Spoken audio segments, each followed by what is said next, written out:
अस्सलामुअलैकुम बेटे, I hope कि आप लोग ठीक ठाक हो गए, खैर खैरियत हो गए और अपने ही खर्चे पर खुश हो गए।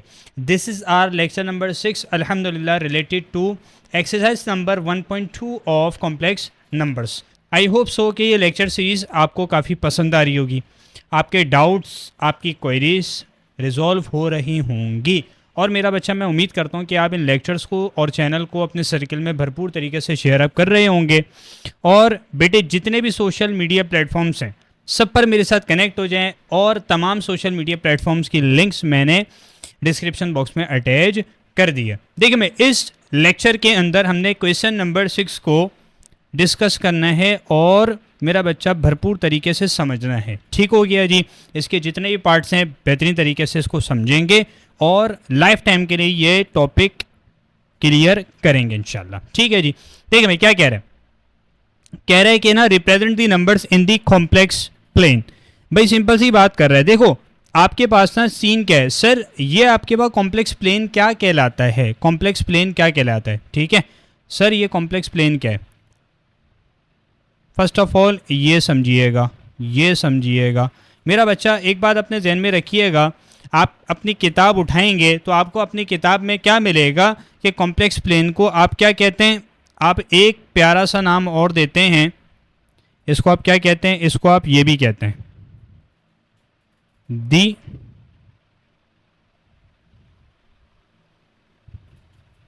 आर्गेन। ठीक है,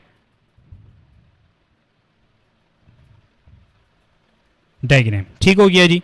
सिंपल तरीके से आप इसको ये नाम भी दे रहे होते हैं। क्या नाम दिया मैंने, दी आर्गन डायग्राम। ठीक है जी, आप ये भी कहते हैं इसको।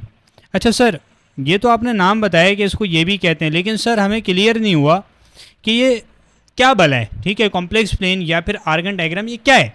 देखिए मेरा बच्चा, मैंने यहाँ पर ना हर क्वेश्चन के लिए इंडिविजुअली ग्राफ प्लेस किया है। ठीक है, देन हम इसको प्लॉट करेंगे प्रॉपर तरीके से और कॉन्सेप्ट्स को क्रिस्टल क्लियर करेंगे इंशाल्लाह। देखें बेटा, व्हाट इज कॉम्प्लेक्स प्लेन। देखें, मैं रिमूव कर दूंगा। देखें आपके पास ना ये जो एक्स एक्सिस है भैया, ये एक्स एक्सिस होता है और ये क्या होता है, this is your Y axis.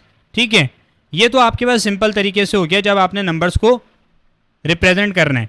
But मेरा बच्चा, अभी तो हम कॉम्प्लेक्स प्लेन की बात कर रहे हैं ना, तो कॉम्प्लेक्स प्लेन के अंदर keep this thing in your mind, ये तुम्हारे पास एक्स एक्सिस क्या होता है, रियल आपके पास जो है ना वो एक्स एक्सिस पे क्या आ जाएगा, रियल आपके पास पार्ट की वैल्यू, और ये वाई एक्सिस क्या होता है, इमेजिनरी पार्ट होता है। ठीक है, इमेजिनरी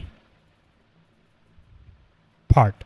ठीक हो गया जी, ये हो गया, और यहां पर आप रियल पार्ट को रिप्रेजेंट करते हो। बात क्लियर हो गई। सिंपल सी बात अगेन रिपीट कर देता हूं भैया, एक्स एक्सिस के ऊपर आप रियल पार्ट को रिप्रेजेंट करते हो। ठीक है, उसको प्लॉट कर रहे होते हो, उसकी वैल्यू आप प्लॉट कर रहे होते हैं।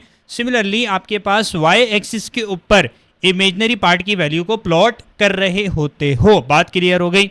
ठीक हो गया, ये तुम्हारे पास क्या कहलाता है, सिंपल तरीके से कॉम्प्लेक्स प्लेन कहलाता है। इसमें कोई दिक्कत, कोई परेशानी, आई होप कि क्रिस्टल क्लियर हो गया होगा। भैया यहाँ पर अगर let suppose real part positive है तो इस तरफ आ जाएगा, सर रियल पार्ट अगर नेगेटिव है तो इस तरफ आ जाएगा, सर इमेजिनरी पार्ट अगर पॉजिटिव है तो आपके पास यहाँ पर आ जाएगा, और सर अगर इमेजिनरी पार्ट नेगेटिव है तो आपके पास यहाँ पर प्लॉट हो जाएगा। बस ये काम करना है। ठीक हो गया जी। अच्छा जी, अब इसको इरेज कर देते हैं। आई होप सो कि आपको क्रिस्टल क्लियर हो गया होगा। ठीक हो गया मेरा प्यारा बच्चा, आपके पास क्या सीन है, अब अपने सवाल को सॉल्व कर दें। देखिए पार्ट नंबर ए क्या है आपके पास, -1 माइनस का 3 आयोटा, ऐसा ही है, ये आपके पास यहाँ पर मैंने लिखा हुआ है, -1 माइनस का 3 आयोटा। अब मुझे एक बात बताइए, -1 और -3 आयोटा ये कॉम्प्लेक्स नंबर है। बिल्कुल सर जी, कॉम्प्लेक्स नंबर है। इसके अंदर रियल पार्ट कौन सा है और इमेजिनरी पार्ट कौन सा है। देखिए बेटे, एक बात अपने ध्यान में रखें, यहाँ पर सिंपल तरीके से अगर मैं इसको z से डिनोट कर देता हूँ, अगर मैं इसको z से डिनोट कर देता हूँ, कोई मसले वाली बात नहीं होनी चाहिए। आपके पास रियल पार्ट कौन सा है, रियल पार्ट कौन सा है, देखो आर ई ऑफ जेड, इसका मतलब होता है real part of complex number z, और वो किसके बराबर है, -1 -3 आयोटा। इधर रियल पार्ट कौन सा है, सर जी इधर रियल पार्ट आपके पास है -1, इसमें कोई मसला नहीं होना चाहिए। ठीक है जी। अच्छा, सिमिलरली आपके पास इमेजिनरी पार्ट कौन सा है, आई एम ऑफ जेड, आपके पास है -3, ऐसा ही है, बोलो हाँ या ना, बस ये करना है। देखो आयोटा के मेरा बच्चा पीछे जो वैल्यू लिखी हुई है वो आपके पास इमेजिनरी पार्ट की वैल्यू है ना, ऐसे ही है, बोलो हाँ या ना। तो -3 है इस केस के अंदर, इस क्वेश्चन के अंदर, इस पार्ट के अंदर। तो आप क्या करोगे भाई, आप बस -1 और -3 देख लो कहाँ पर है। देखें यहाँ पर क्या है तुम्हारे पास भैया, ये तुम्हारे पास हो गया क्या, ये तुम्हारे पास है -3 और ये तुम्हारे पास हो जाएगा -1। ठीक हो गया। -1 और इमेजिनरी पार्ट कौन सा है, -3। अभी मैंने समझाया रियल पार्ट के लिए मेरा बच्चा x एक्सिस को लेते हैं, ठीक है, और इमेजिनरी पार्ट को प्लॉट करने के लिए y एक्सिस होता है, ठीक है जी। अब किया क्या हमने, -1 और -3 था, सही है जी। मैं इसको क्या कर सकता हूँ, देखो एक बात और अपने जहन में रखिएगा, ये जो -1 और -3 है, -3 आयोटा, मैं इसको ऐसे भी लिख सकता हूँ। अगर मैं इसको लिखना चाहूँ ना मेरा बच्चा, मैं इसको ऐसे भी लिख सकता हूँ, -1, -3। ठीक हो गया। कॉम्प्लेक्स नंबर के अंदर अगर आप इसको इस तरीके से ऑर्डर्ड पेयर की फॉर्म में लिखना चाहते हो तो -1, -3, क्योंकि हमेशा रियल पार्ट पहले आएगा, इमेजिनरी पार्ट बाद में आ रहा होगा। ठीक हो गया जी। अब करना क्या है, -1 और -3 आ गया, सर जी बेहतरीन काम हो गया। अब क्या करें मेरा बच्चा, आप कुछ नहीं करो, आपके बुक के अकॉर्डिंग हम क्वेश्चन को सॉल्व कर रहे हैं भरपूर तरीके से। देखो यहाँ पर तुम्हारे पास क्या आ जाएगा, बस यहाँ पर तुम्हारे पास पॉइंट आ जाएगा, यानी ये पॉइंट रिप्रेजेंट कर रहा है कि भैया ये किसकी वैल्यू, -1 और -3 आयोटा की। ठीक हो गया जी। ये कॉम्प्लेक्स नंबर आ गया आपके पास -1, -3 आयोटा। बात क्लियर हो गई। बस सिंपल तरीके से इस पार्ट का आपके पास ये आंसर हो जाएगा। I hope you get the point. Moving on to our next part G. 2 + 4 iota, क्या ख्याल है ये कैसे होगा। सर फर्स्ट ऑफ ऑल हमें ये बता दें कि रियल पार्ट कौन सा है। बेटे रियल पार्ट आपके पास, अगर मैं इसको z के बराबर ले लेता हूं तो real part complex number, z stand for complex number, तो कॉम्प्लेक्स नंबर है क्या, रियल पार्ट आपके पास आ जाएगा 2 और सर इमेजिनरी पार्ट क्या है, इस कॉम्प्लेक्स नंबर का इमेजिनरी पार्ट है 4। ठीक हो गया। अब 2 और 4 देख लेते हैं भाई।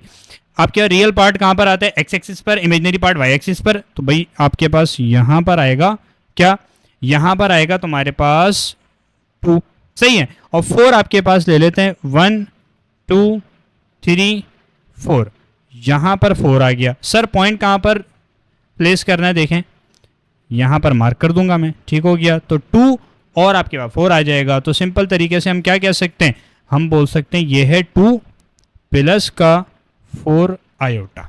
ठीक हो गया मेरा प्यारा बच्चा। I hope you get the point. Moving on to our next part G. Part number C क्या कह रहे हैं, -3 + का 2 आयोटा। बहुत ही बच्चों वाला सवाल, क्या ख्याल है, खुद कर सकते हो या नहीं, बिल्कुल कर सकते हो बेटे, कॉन्सेप्ट मैं आपको दे चुका हूँ। देखिए भाई again first of all proper तरीके से काम करेंगे, इसको z के बराबर लेंगे। भैया real part of complex number क्या है, -3 है, और सर इमेजिनरी पार्ट क्या है, imaginary part, wait a second, imaginary part of this complex number क्या हो जाएगा 2। ठीक है जी। अब -3 और बोलो, -3 और 2, तो सर कहाँ नज़र आ रही है, देख लेते हैं ज़रा। -3 1 2 3, ये आपके पास आ जाएगा -3। ठीक हो गया जी। और इमेजिनरी पार्ट कैसा है, पॉजिटिव, जो कि आपके पास 2 है, यहाँ पर आ जाएगा। तो सर पॉइंट कहाँ पर मार्क करेंगे, बोलो, यहाँ पर आ जाएगा। और यहाँ पर मेंशन भी कर दीजिए कि आपके पास सीन क्या है, आपके पास सीन सिंपल सा है -3, ठीक है, और प्लस का 2 आयोटा।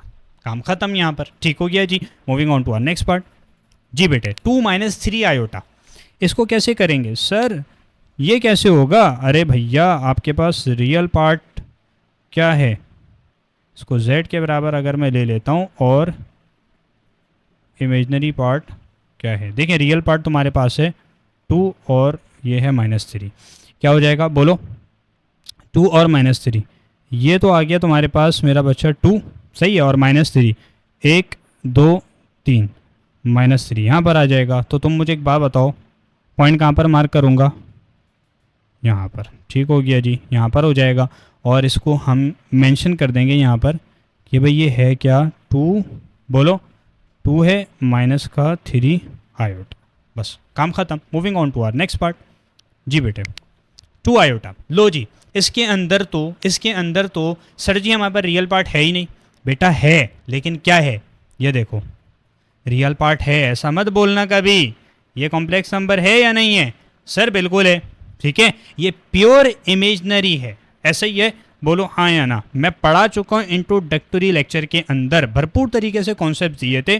देखिए अब मुझे एक बात बताएं, मैं अगर इसको मेरा बच्चा ऐसे लिखना चाहूँ, 0 प्लस का 2 आयोटा, सर ये क्या बात हुई, क्या ख्याल है, क्या ये चेंज कर देगा क्वेश्चन को? नहीं सर, नहीं करेगा भाई। 0 प्लस 2 आयोटा अगेन 2 आयोटा हो जाएगा, ऐसे ही है ना। तो यहाँ पर रियल पार्ट की वैल्यू क्या है, लिखने का रीज़न क्या है, ताकि आपको समझ आ जाए जब मैं ये लिखूँ रियल पार्ट की वैल्यू क्या है, 0 है, सही है। और इमेजनरी पार्ट की सर वैल्यू क्या है, इमेजनरी पार्ट तो 2 है। अब यहाँ पर सिंपल तरीके से प्लॉट कर लो भाई, 0 आपके पास यहाँ पर आ जाएगा, ऐसे ही है, ये रहा 0 और 2 इमेजनरी पार्ट है। इट मीन्स तुम्हारे पास कहाँ पर आएगा, तुम्हारे पास आएगा यहाँ पर। तो पॉइंट कहाँ पर मार्क होगा, बोलो बोलो बोलो, यहाँ पर हो जाएगा। मैं क्या कह सकता हूँ, मैं कह सकता हूँ ये है 0 प्लस 2 आयोटा। क्या ख्याल है मेरा प्यारा बच्चा? I hope you get the point. Now moving on to our next part G, minus का 3 आयोटा। ठीक है, अरे भैया सिंपल, जो अभी मैंने बताया वो कर लो। इसको z से सबसे पहले डिनोट करो, ठीक है, ये z के बराबर है, z equals to minus 3 iota. अब z इक्वल्स टू 0, ठीक है, माइनस का 3 आयोटा कर सकते हैं, बिल्कुल सर कर सकते हैं, कोई गवर्नमेंट की तरफ से पाबंदी नहीं है। ये आपके पास इमेजनरी पार्ट और ये आपके पास रियल पार्ट। भाई रियल पार्ट क्या है, 0 और इमेजनरी पार्ट है -3। सर कहाँ पर आएगा ये आ जाएगा 1 2 3, सिंपल तुम्हारे पास यहाँ पर आ रहा होगा। पॉइंट कहाँ पर मार्क होगा, सर यहाँ पर मार्क हो जाएगा। और मैं इसको क्या कहूँगा, और मैं कहूँगा 0 माइनस का बोलो 3 आयोटा, या फिर तुम इसको -3 आयोटा लिख दो, कोई टेंशन वाली बात नहीं है। ठीक हो गया मेरा प्यारा बच्चा। Now moving on to our last part of this question. मेरा प्यारा बच्चा, आई होप कि आपको ये लेक्चर सीरीज पसंद आ रही होगी, ये लेक्चर भी समझ में आया होगा। भैया अपना फीडबैक हर लेक्चर के अंदर दिया कीजिए, ठीक हो गया जी। अच्छा जी, तो पार्ट नंबर जी है, आपसे क्या कह रहा है भाई, सिर्फ सिंपल मासूमाना सा 2 लिख दिया इन्होंने। कैसा लिख दिया, मासूमाना सा 2। अब मुझे एक बात बताओ भैया, मैं इसको z के बराबर ले लेता हूँ, ठीक है, तो z equals to 2 plus 0 iota. Sir ये क्या बात हुई, बिल्कुल सही है मेरा बच्चा। देखो इधर आपके पास क्या है, इमेजनरी पार्ट प्रेजेंट ही नहीं है, तो 0 आयोटा हो जाएगा। लिख सकता हूँ, बिल्कुल लिख सकता हूँ, कॉम्प्लेक्स नंबर है, बिल्कुल सर ये कॉम्प्लेक्स नंबर है। तो रियल पार्ट तुम्हारे पास इस क्वेश्चन के अंदर क्या है, हाँ जी रियल पार्ट है 2, और सर इमेजनरी पार्ट भी बता दें, इमेजनरी पार्ट तुम्हारे पास है 0। ठीक हो गया जी। तो 2 और 0, अगर मैं तुमसे ऑर्डर्ड पेयर की फॉर्म में पूछता तो तुम क्या बोलते? अगर मेरा बच्चा मुझसे पढ़ा है तो क्विक आंसर देते, क्या होता आपके पास, आप कहते कि सर 2,0 आ जाएगा, ठीक है, क्योंकि रियल पार्ट पहले आता है, इमेजनरी पार्ट बाद में आ रहा होता है। ठीक हो गया जी। अब क्या करूँगा, 2 और 0, भैया 2 तुम्हारे पास कहाँ पर है, 2 तो ये रहा, 2 तो ये रहा। सर 0 कहाँ पर है, इमेजनरी पार्ट 0 है, यहाँ पर आ जाएगा। तो इट मीन्स पॉइंट कहाँ पर आएगा, बोलो, पॉइंट तुम्हारे पास यहाँ पर आएगा, पॉइंट तुम्हारे पास यहाँ पर आएगा। और क्या कहोगे, और आप बोल दोगे 2 प्लस का 0 आयोटा, या फिर जस्ट तुम 2 भी कह सकते हो। ठीक हो गया मेरा प्यारा बच्चा, बोलो हाँ या ना। मेरा प्यारा बच्चा, this is all from this lecture. I hope कि आपको लेक्चर क्रिस्टल क्लियर हो गया होगा। काइंडली अपना फीडबैक लाजमी दीजिएगा, और इन लेक्चर्स को और इस चैनल को भरपूर तरीके से अपने सर्कल में शेयर अप कीजिएगा। अपनी दुआओं के अंदर भरपूर तरीके से याद रखिएगा। This is all from my side. जज़ाकल्लाह। अस्सलामु अलैकुम।